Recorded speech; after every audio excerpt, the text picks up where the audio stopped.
Hello વિદ્યાર્થી મિત્રો, એજ્યુટેકનો ચેનલમાં આપનું સ્વાગત છે। આજે આપણે શીખીશું રક્ષાબંધન વિશે નિબંધ, જે ગુજરાતી ભાષામાં છે। દરેક ધોરણના વિદ્યાર્થીઓ માટે આ ઉપયોગી બની રહેશે। તો ચાલો શીખીએ રક્ષાબંધન વિશે નિબંધ। ભારત તહેવારોનો દેશ છે। તેમાં અનેક તહેવારોની ઉજવણી થાય છે। આપણે ધાર્મિક, સામાજિક અને રાષ્ટ્રીય તહેવારો ઉજવીએ છીએ। તેમાં રક્ષાબંધનનો તહેવાર આવે છે। રક્ષાબંધન એટલે ભાઈ બહેનનો તહેવાર છે। તેનું બીજું નામ બળેવ પણ છે। રક્ષાબંધન શ્રાવણ મહિનાની પૂનમે આવે છે। તે દિવસે ભાઈ બહેનને તિલક કરે છે અને રાખડી બાંધે છે અને મીઠાઈ ખવડાવે છે। ભાઈ બહેનને ભેટ આપે છે।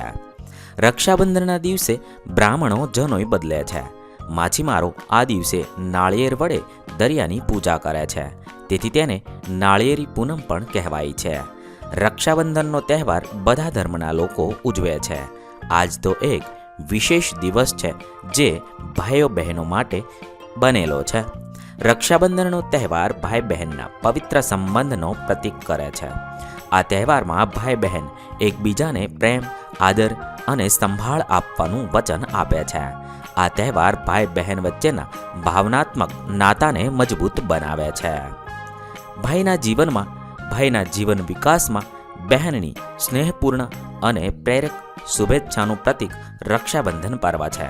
મનુષ્ય જન્મે ત્યારથી તેને કોઈને કોઈ પ્રકારનો ભય તો રહેતો જ હોય છે, અને જ્યાં ભય હોય ત્યાં રક્ષા સ્વયંભૂ પ્રગટ થતી હોય છે। રક્ષાની ભાવના પ્રબળ અને તીવ્ર હોય છે। આ રક્ષણ એટલે અંતરની આશીષનું રક્ષણ, હેતભરી શુભ ભાવનાનું રક્ષણ, અદ્રશ્ય પરમાત્મા અને દેવદેવીઓને ગદગદ ભાવે કરેલી પ્રાર્થનાનું રક્ષણ। આવું રક્ષણ અભિમન્યુને કુંતીએ તેને રણમોરચે જતા પહેલા રાખડી બાંધી હતી।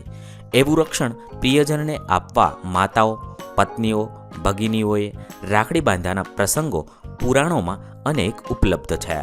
હિન્દુ સમાજમાં શ્રાવણી પૂર્ણિમાના દિવસે બધી જ બહેનો પોતાના ભાઈના કાંડે રાખડી બાંધી તેને સર્વ પ્રકારની રક્ષા ઈચ્છે છે। શું રાખડી બાંધીને કોઈની રક્ષા ખરેખર થઈ શકે?